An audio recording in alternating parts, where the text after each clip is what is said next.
Okay, bago tayo magsimula dun sa ating discussion, gusto ko lang po uli ipakilala itong ating bagong YouTube channel. Ito po ang YouTube channel na The Religion Reporter.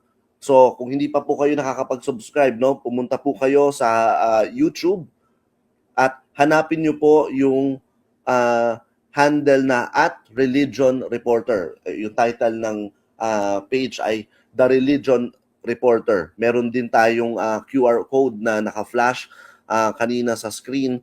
Kaya makikita nyo dyan, ito, pwede kayo mag-subscribe sa YouTube channel na ito. Sa YouTube channel na ito, pag-uusapan natin ang relihiyon. Pero, hindi tayo dito magdarasal. Hindi ito isang prayer session. Hindi rin tayo mangangaral. Hindi ito isang theology session. Titignan natin ang relihiyon mula sa mga lente ng isang journalist. Ako yun.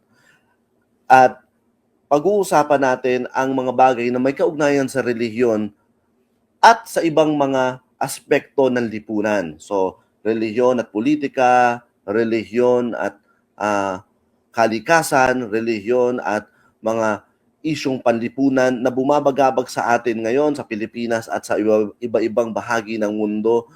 Marami tayong pwedeng pag-usapan dyan. At kung meron kayong mga suggestion na mga topic, dumadami na nga yung mga nagsasuggest, no?